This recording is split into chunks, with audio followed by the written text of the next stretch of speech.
Good morning. Over the last 18 months, Canadians have sacrificed so much to get through this pandemic. Across the country, we've done the right thing, getting vaccinated as soon as we can and encouraging others to do so. Depuis 18 mois, les Canadiens ont fait beaucoup de sacrifices. Partout au pays, les Canadiens ont fait ce qu'il fallait. Se faire vacciner et encourager les autres à faire la même chose. Keeping our distance was hard, but we followed the rules. It has been difficult, but we have persevered. Canada has persevered. But like most Canadians, I've been watching the news for months with the fear that we'll have to do it all over again as we saw the Delta wave slowly growing. I and others said very clearly that calling an election in the middle of the pandemic was not the right thing to do. Mr. Trudeau did not listen. Mr. Trudeau put himself first. Les autres chefs et moi, on a clairement dit qu'une élection en pleine pandémie n'était pas la bonne chose. M. Trudeau n'a pas écouté, mais M. Trudeau a pensé à lui-même avant les autres. Like most Canadians, I was alarmed by Dr. Tam's briefing yesterday. Not just because of the rising caseloads, not just because the government seems more interested in campaigning for a majority than managing our health crisis, but because we now find ourselves in the middle of a fourth wave with caseloads exploding. What's done is done, but we urgently need a path out of this crisis. Today, Canada's Conservatives have one. Right now, this is a time for all of us to come together, a time for us to focus not on what is convenient politically, but on what is right. There are four things that Canadians need right now, four steps that we should unite around, rather than seeking to divide our country. Pour le moment, on dit on doit unir nos forces, on doit se concentrer sur ce qui est bon, on doit mettre de côté les divisions et ce qui est politiquement avantageux. Pour le moment, les Canadiens ont besoin de quatre choses, quatre mesures pour unir le pays au lieu de le diviser. The first is information. Let's be clear. This was an extremely foreseeable risk.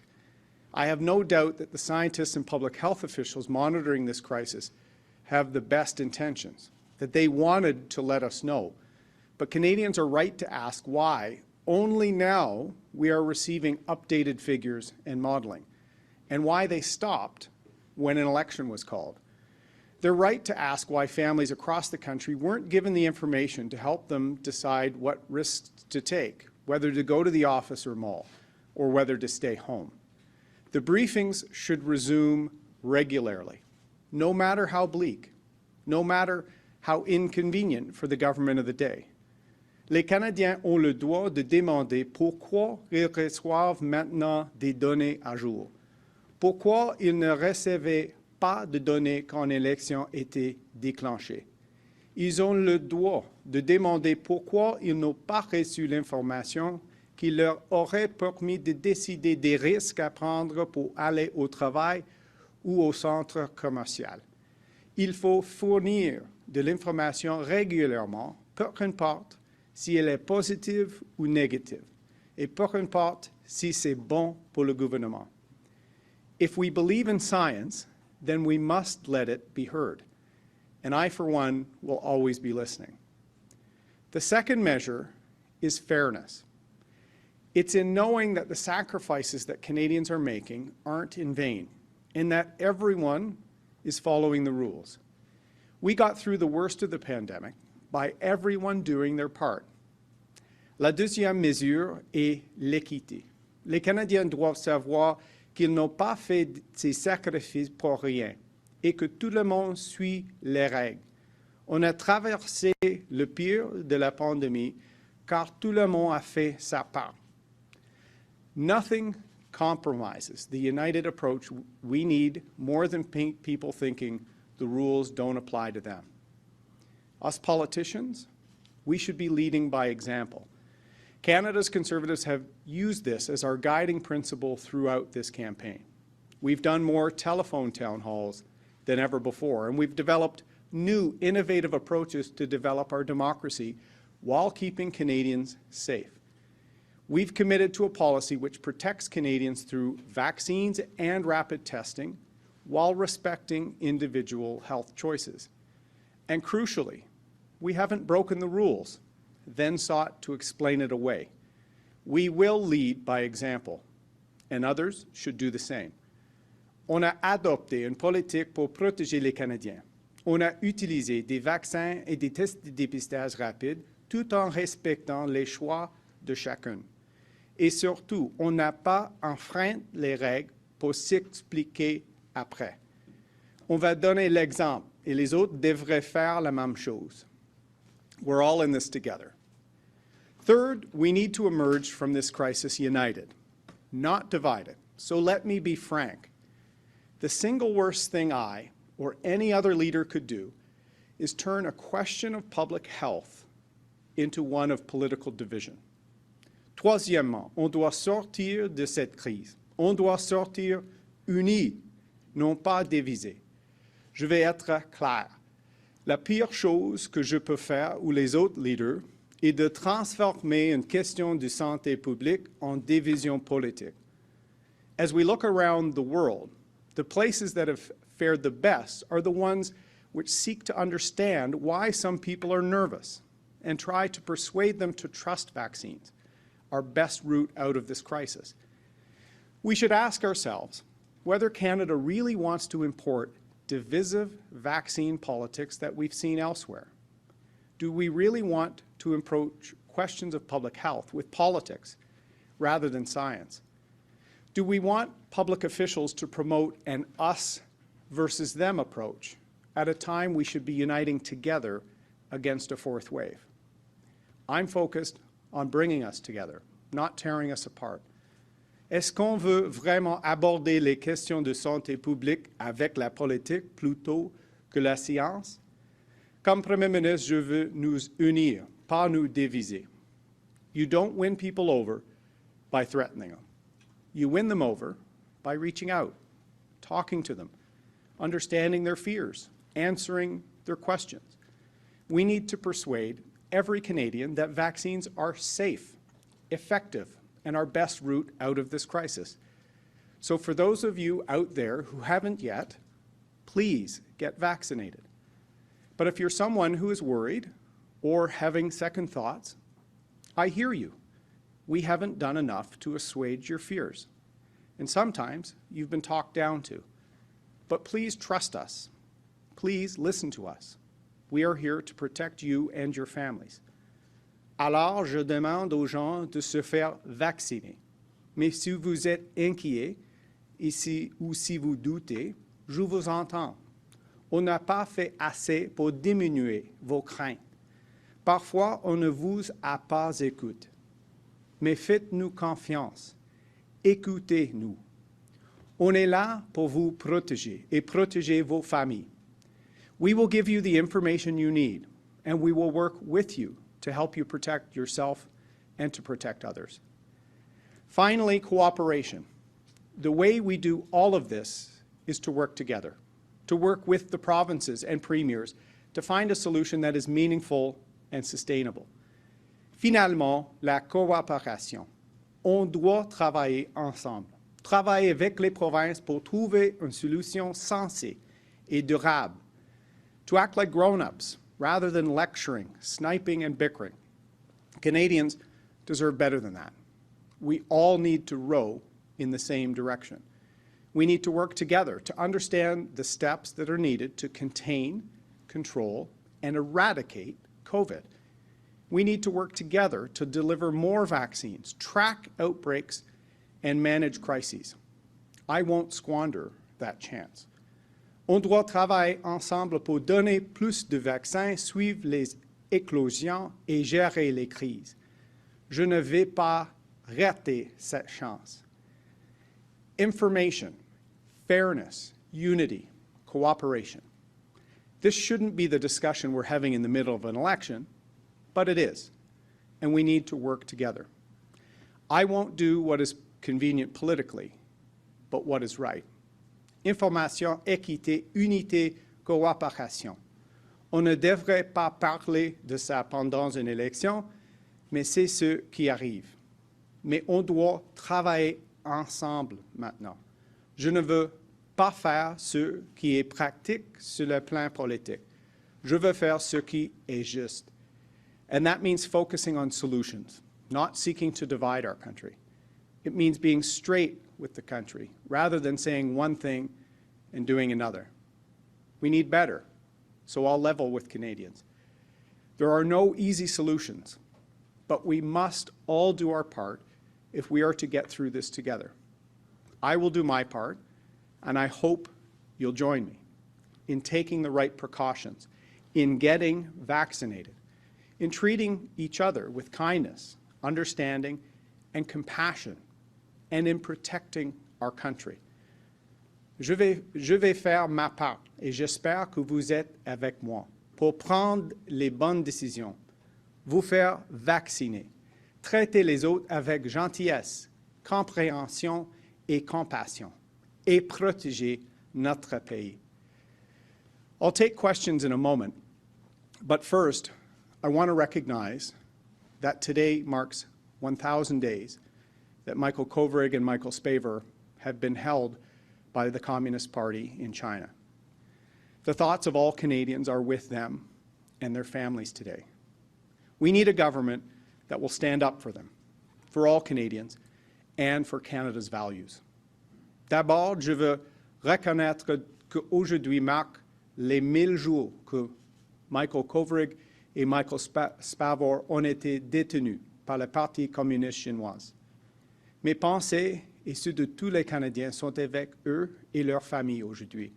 Nous avons besoin d'un gouvernement qui les défendra, qui défendra tous les Canadiens et les valeurs du Canada. Thank you. Je vous remercie. We will be taking questions. Allons maintenant prendre les questions. Première question.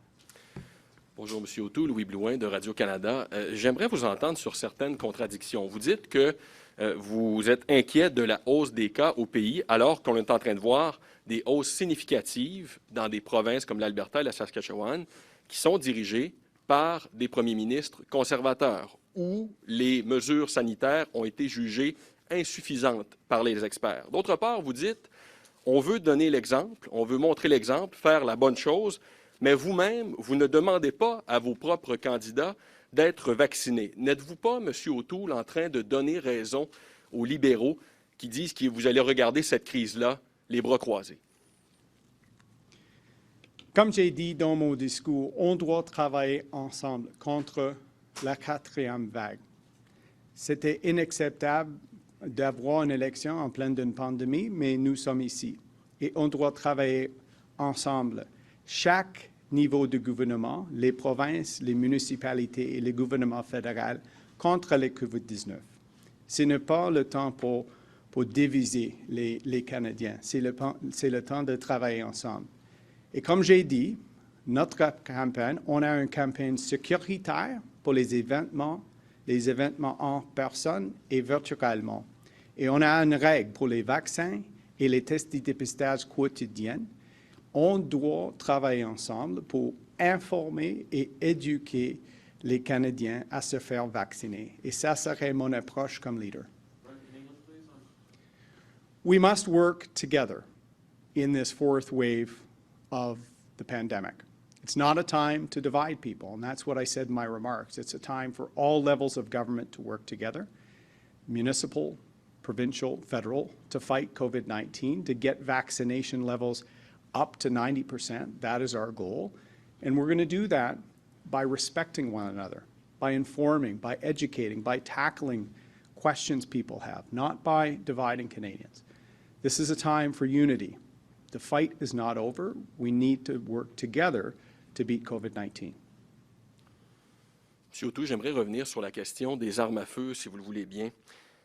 Pouvez-vous regarder dans les yeux ce matin les familles, les survivants du massacre de Polytechnique et leur expliquer pourquoi vous renverseriez la décision des libéraux d'interdire le Ruger Mini 14 l'arme qui a été utilisée le 6 décembre 1989 pour tuer 14 femmes. Pourquoi, à vos yeux, est-ce acceptable de légaliser, d'autoriser la vente de cette arme-là?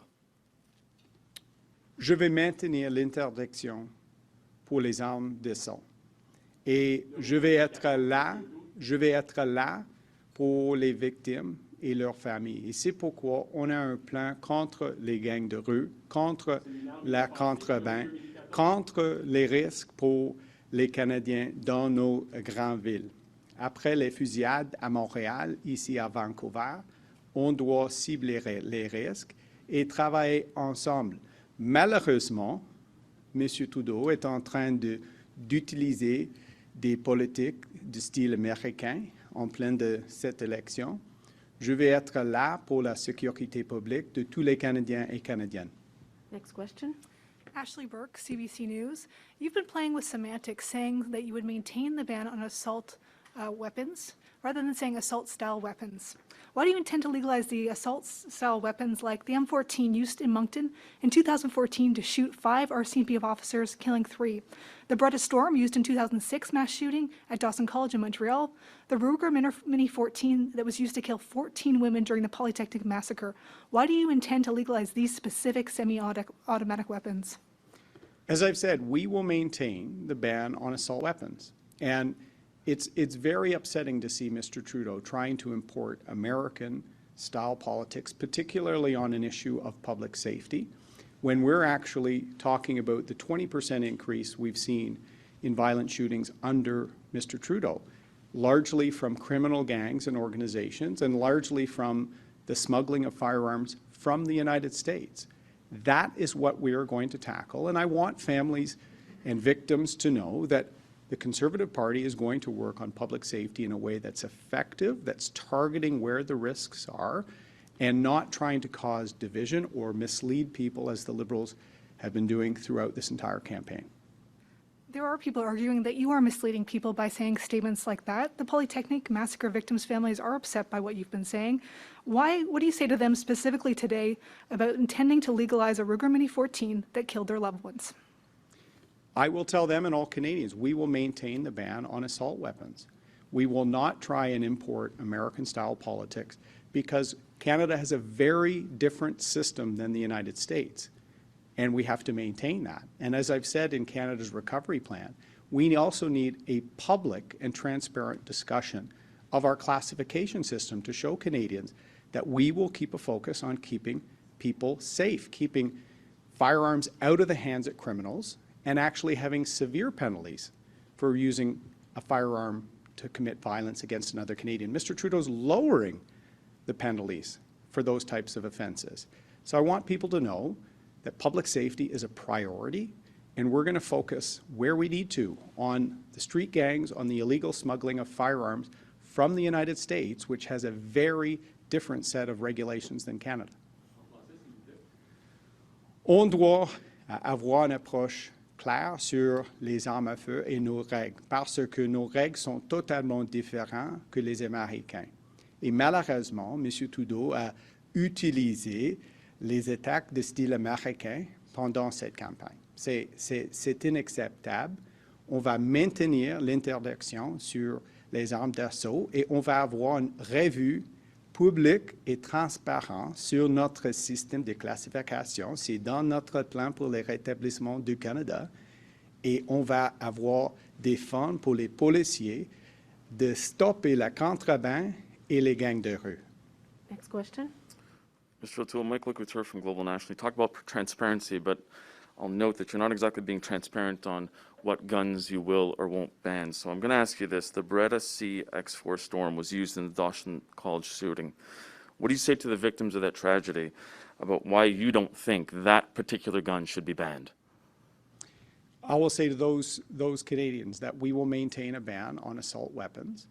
And as I've said, we will also have, and it's in our policy, a transparent and public review of our classification system, because Mr. Trudeau is trying to import U.S.-style attacks here when we have a very different system than the United States. And I want the public to have confidence in that, and that's why we've said that we will have that review focusing on public safety and focusing on getting the guns out of the hands of criminals that are being smuggled in from the United States. This problem has gotten worse every year under Justin Trudeau. We're going to focus on stopping it, keeping communities safe, and working with victims. So that is our approach, not the U.S. style of division that we're seeing Mr. Trudeau every week of this campaign use to divide Canadians. We're going to focus on keeping Canadians safe. So just as a follow-up, the Ruger Mini 14 was in the possession of the shooter in Nova Scotia. Can you explain to the victims why you think a public review is needed at this point to say why that gun was dangerous if it was in the hands of that shooter?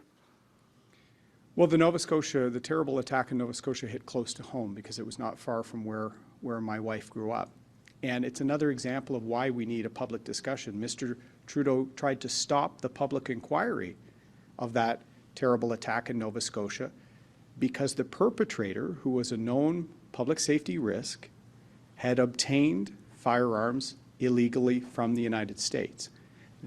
He tried to stop the inquiry because he didn't want to focus on where the problem is. The problem is the smuggling of weapons from the United States, which have very different rules to Canada. We need to stop that. We've seen the border be completely porous under Mr. Trudeau.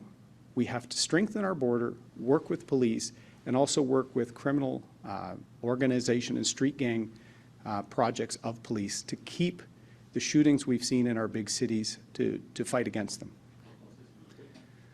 On doit travailler avec nos policiers contre les gangs de rue et on doit avoir une approche transparente sur notre système. Et c'est pourquoi une enquête publique pour l'attaque en Nouvelle-Écosse est important parce qu'il a utilisé les armes à feu illégaux. Et M. Trudeau a essayé d'avoir un camouflage sur ça et on doit avoir un processus transparent sur notre système. Et dans notre plan, on va donner les fonds pour les policiers de stopper le contrebande et d'avoir une approche sérieuse contre les gangs de rue dans nos centres-villes. Next question. Good morning, Jacob Serban, the Canadian Press. Mr. O'Toole, you've mentioned several times you want to be transparent about guns, you want the public to have confidence in gun policy. On Thursday night, when you said you'll maintain the ban on assault weapons, when you denied that your platform would legalize the gun used in the Polytechnic shooting, when you repeated that again in English yesterday morning and again today, that you would maintain this assault weapons ban, do you think the ordinary Canadian realizes you're talking about a bill from 1977? Well, I'd invite people. On the first full day of our campaign, we launched Canada's Recovery Plan, which is our plan to get the economy back on track and tackle the issues facing our country. And it will maintain a ban on assault weapons, and it will have a public and transparent approach to reviewing our classification system. Because I do think that Mr. Trudeau tries to divide people, tries to use people's lack of awareness of our system versus the United States. And he's importing U.S.-style divisive politics in this campaign that we're not going to do. We've said clearly, and I said this in Montreal, and I'm saying it again here in the Lower Mainland, both have seen massive increases in street gang activity, brazen daytime shootings with criminal organizations using firearms obtained illegally. We're going to target and stop that. It's been going up under Mr. Trudeau. So our plan is transparent. It's not based on dividing or misleading people, which has been the approach of Mr. Trudeau, and it will take a serious approach on public safety. On va avoir une approche sérieuse en ce qui concerne la sécurité publique. C'est important pour tous les Canadiens, tous les Canadiennes. C'est pourquoi c'est dans notre plan pour le rétablissement du Canada, notre approche contre la contrebande, contre les gangs de rue. Et on va avoir un processus transparent sur notre système de classification parce qu'on a un système totalement différent que les États-Unis. Et c'est très important d'avoir une approche sérieuse sur la santé, sur la sécurité publique et pas une approche de division comme M. Trudeau.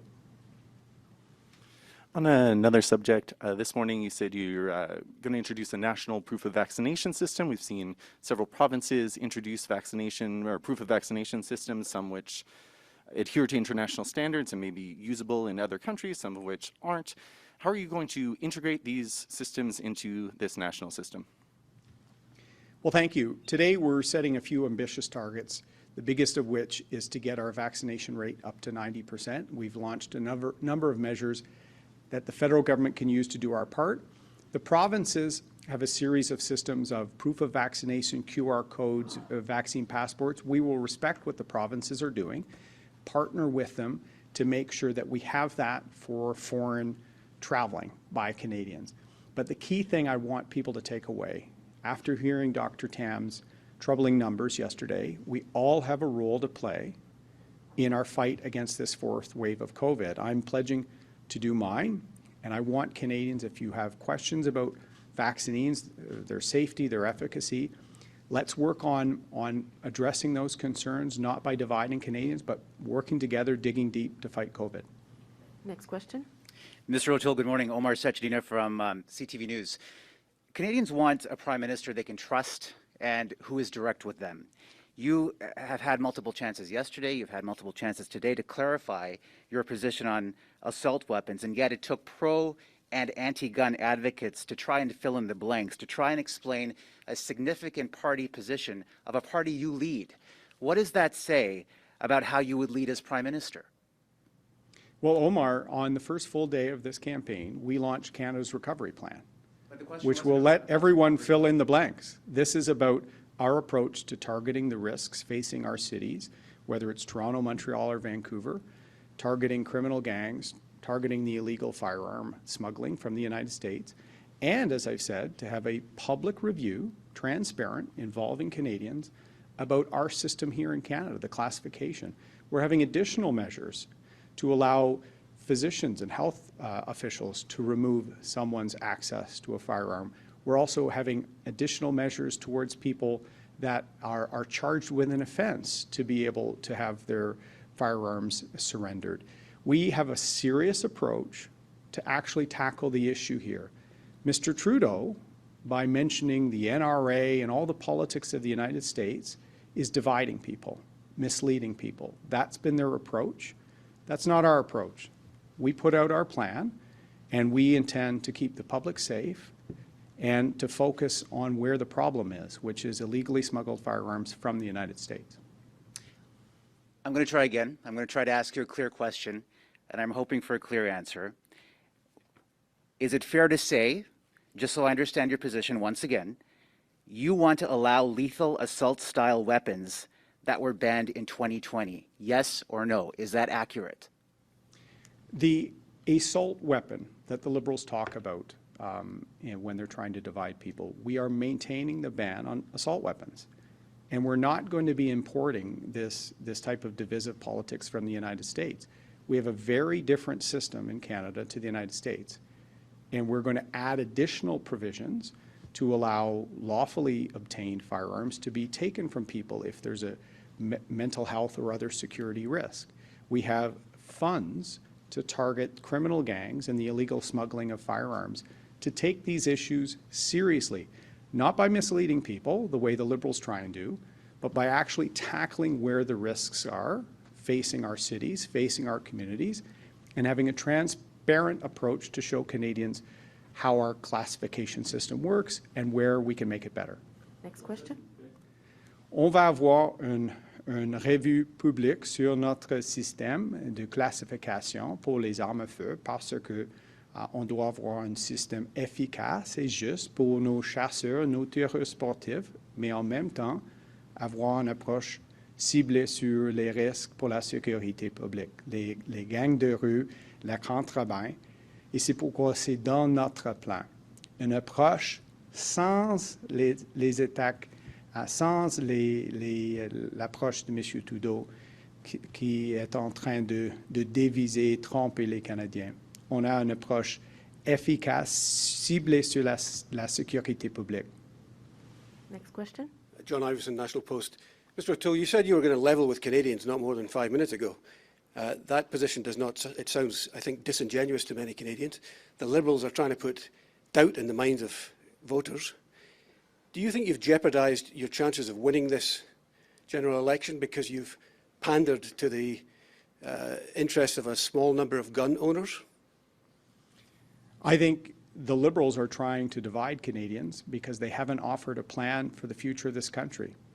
Mr. Trudeau called an election in the middle of a fourth wave of a pandemic, with forest fires in BC, with the situation in Afghanistan, and has offered nothing more but misleading videos online, American-styled attacks on public safety issues, and division throughout this campaign. We've been crystal clear. When it comes to public safety, we're going to give the resources needed for police to tackle organized gangs and criminals using illegally obtained firearms on our streets. We're going to maintain the ban on assault weapons and have a public review of our classification system for all Canadians. We will also have measures working with physicians and law enforcement to take even more steps to keep communities safe. This will be our approach. Serious policy on issues facing Canadians and their public safety, and not dividing and misleading Canadians as Mr. Trudeau has. Next question.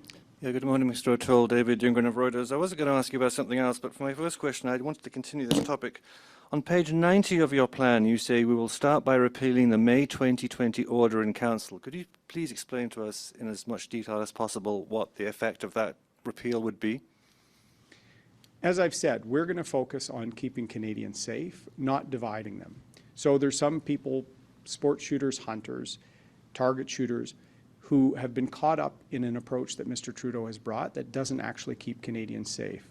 We're going to have a public review of the classification system to show Canadians that we can focus on keeping Canadians safe without dividing Canadians. We're going to maintain the ban on assault weapons that has been there and give the tools needed for law enforcement to go after the real rise in shootings that we've seen in Montreal and Surrey and Vancouver, which has been from criminal gangs, street gangs, and organized crime obtaining illegal firearms from the United States and using them to commit violent acts. On va avoir une approche ciblée sur les gangs de rue et les crimes violents dans notre grande ville avec la contrebande, les armes à feu illégaux.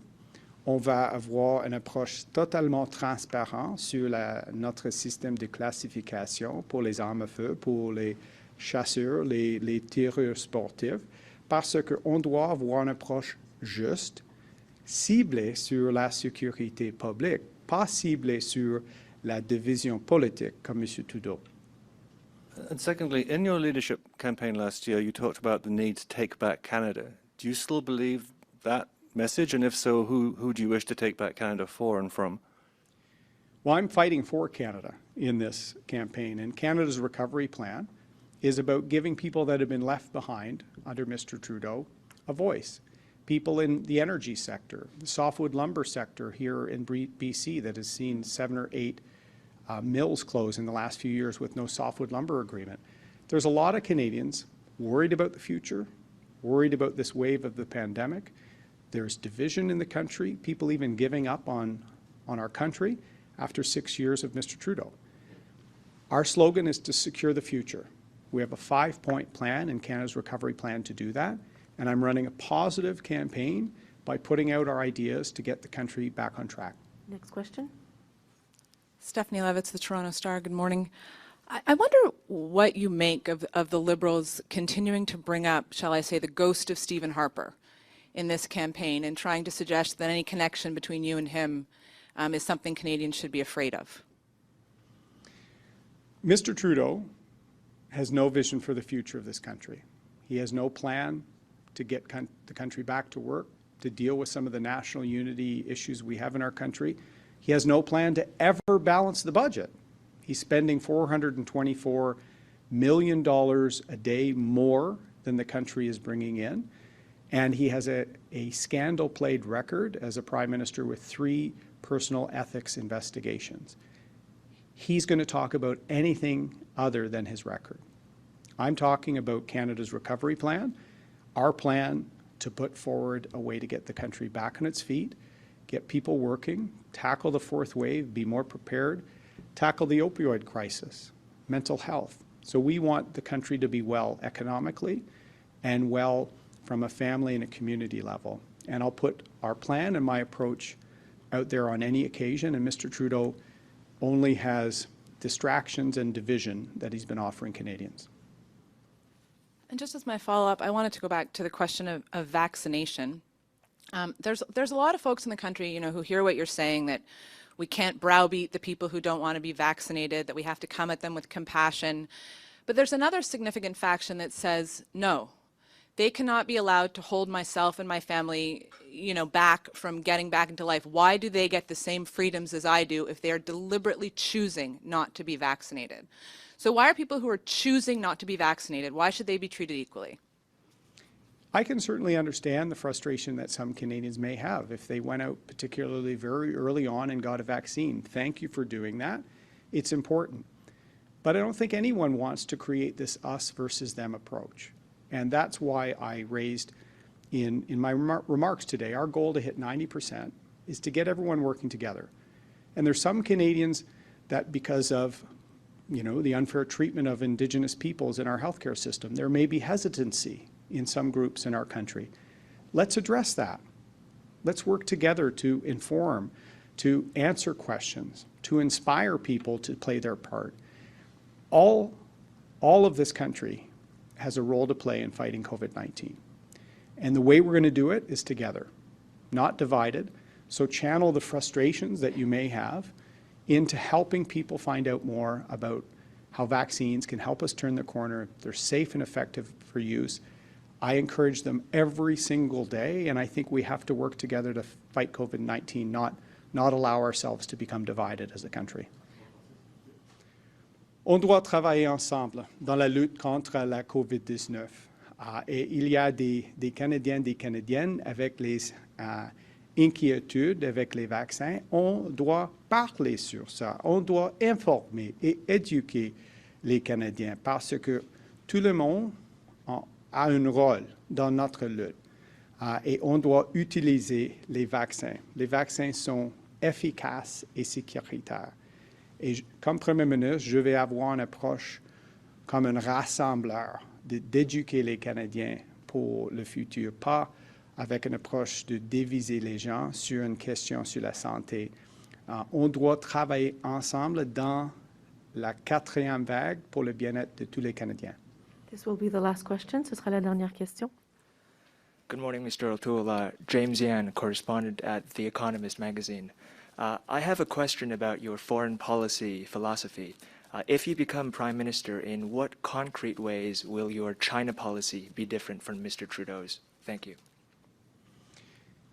Today marks 1,000 days that Michael Kovrig and Michael Spavor are in prison as diplomatic hostages of the communist regime. There's a genocide happening against the Uyghur minority Muslim population in China. There's a police state that's been imposed in Hong Kong, violating the one country, two systems agreement. There are concerns with respect to intellectual property theft, international trade violations.